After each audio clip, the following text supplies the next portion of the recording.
Actually, on migrants. Last chance. Hello. Good morning, Nick. Hi. Good morning, sir. What are you going to tell me? First-time caller. I'm listening to your program. Well, that's how long have you been listening, sir? Over a year now. Oh, great. Thank you very much for calling. Yes. What do you think is the solution? Nick, I'm just trying to explain in different perspective of this problem. I came to this country myself through this route 20 years ago. Oh, yes. And applied for asylum.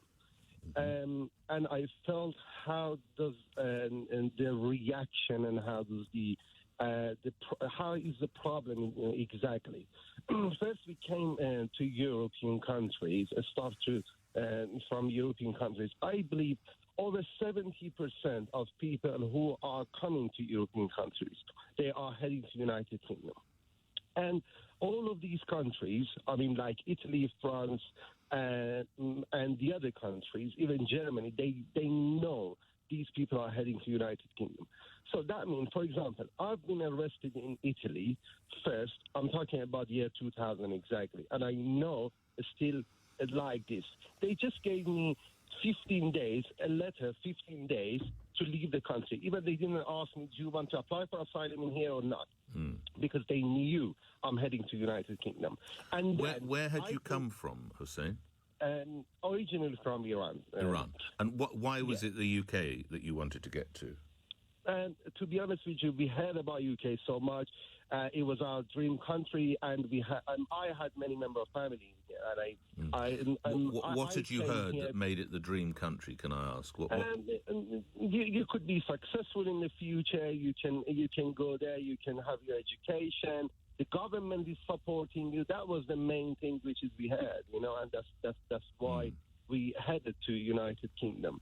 And the problem was, Nick, when I came to France and when I came to Calais, I saw something with my eyes, and it's still going on because I went back there 3 years ago and I saw the same problem again.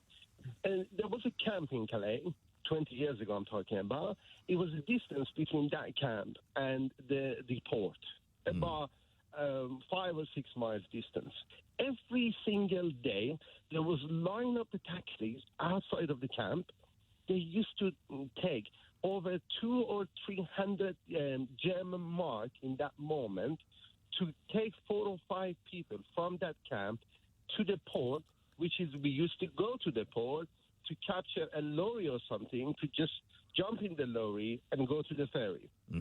And then at the end of the night, police used to catch us and bring us back to the camp again. And in my perspective, Nick, all of these people out there in Calais, they have some cash in their pockets. We should know this. How did you get into the country then? Did you manage to get into a lorry? How did you manage to get into the United Kingdom? Yeah, actually, there was a service outside the port, and there was a forest around the service. I mean, when I'm saying service, it was like a petrol pump. Petrol station, service station. Yeah, petrol station or something. Yeah, and the lorries used to come park there, have their shopping, and then they headed to the port. And we really didn't know this lorry, it goes to United Kingdom or goes to Belgium or goes to Holland. And, they told us, those people who knew what we need to do, they told us, okay, if you just jump in the lorry and the lorry went just for 20 minutes and stop, this lorry goes to the port. But if it goes over 20 minutes, so that means this lorry is heading to Belgium or France or somewhere else, and then try to stop the lorry and jump out. Right. That was how many trips did you take that were not successful, or did you get lucky first time? Actually, if I say that was so funny because I knew some people, they tried 15 and 20 times. They wouldn't be successful, and they stopped behind the border that time. But I was so lucky I came with the first lorry in the first ship, and I just reached my family. Where had you entered Europe? Which country? We came from Sarajevo that time, Bosnia-Herzegovina. Right. Why? And you didn't want to stay in France? No, not at all. No, and the French authority knew that, Nick, because they helped us. And in what way did the French? In what way did the French help you, Hussein?